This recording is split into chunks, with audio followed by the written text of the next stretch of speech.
nin u dhashay dalka Pakistan ee ku nool caasimadda dalka Ingiriiska ee magaalada London ayaa wuxuu bilaabay inuu aruuriyo lacag fara badan si uu ugu caawiyo dadweynaha Soomaaliyeed ee abaaraha uu ku dhuftay ku nool deegaano fara badan oo ku yaala gudaha dalka Soomaaliya.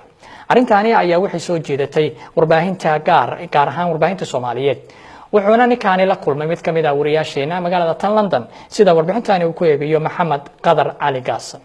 nin u dhashay dalka Pakistan ayaa sameeyay arrin cajiib ah taasoo ahayd kadib markii uu go'aansaday inuu lacag deeq ah u ururiyo dadka danyarta ah ee ay abaaruhu saameeyeen. ninkan ayaa u soomay dadkaas dhibku ku dhacay isagoo isdareensiinaya baahidu dhibta ay leedahay si uu la wadaago dareenkooda dadkaasi. ninkan ayaa hadafkiisu ah in uu soo ururiyo adduun lacageed oo gaaraya 10 milyan oo gini si uu ugu deeqo ummadda Soomaaliyeed.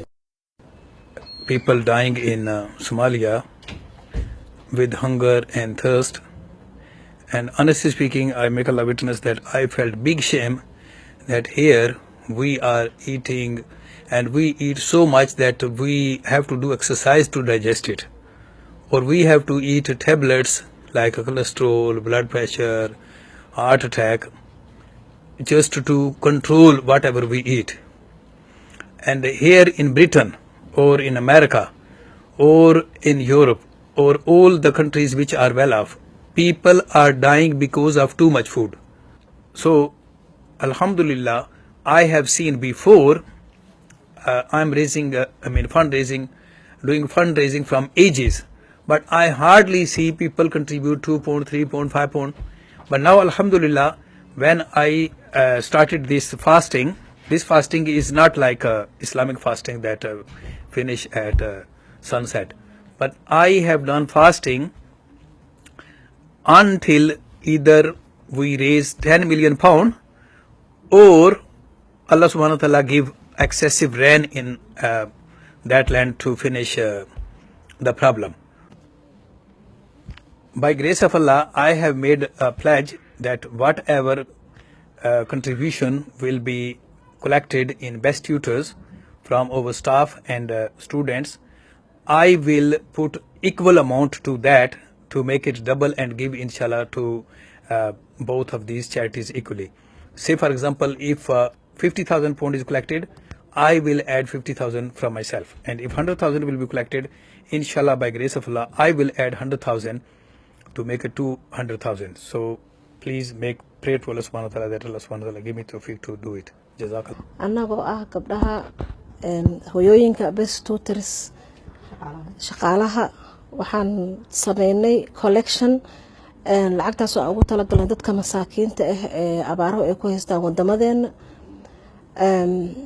lacagtii marka waxaan soo collect gareyn in one day lacagtii maanta aan gudoominaynaa wixii markan hadda ka dambeeyana waxaan isku dayaynaa inaan maalin walba aan lacagtaas aruurino.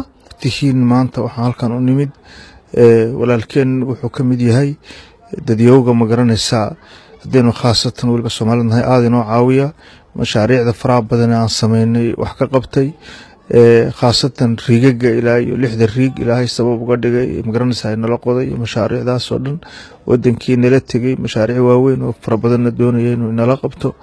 ilaahay waxaan uga baryaynaa inuu ilaahay barakeeyo. walaalayaal waxaan idin sheegayaa maanta waxa weeyaan madad 50 saacadooda wuxuu ku jiray cuntadii ayuu joojiyay.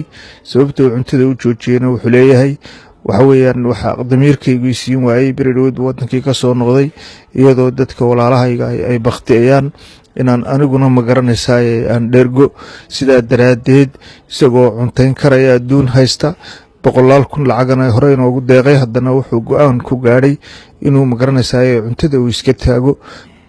aad ugu faraxsanahay Dr. Nasir iyo best tutor lacagtii aruuriyeen ummadda Soomaaliyeed. ruuxantii dib aad u weyn jira. waxaan loo baahan yahay ummadda Soomaaliyeed inaan ka qayb qaadano. necessary maaha inaan maaragtay labadan charity in lacagta la siiyo, laakiin waxaa necessary in ummadii la wada gaarsiiyo. qof walba beeshuu Soomaaliya waa dhul weyn weeye, qof walba wuxuu gaarsiin karo inuu gaarsiiyo, charity ugu dhiibi karo inuu dhiibo. Maxamed Qadar Gaasan, Cable TV, London.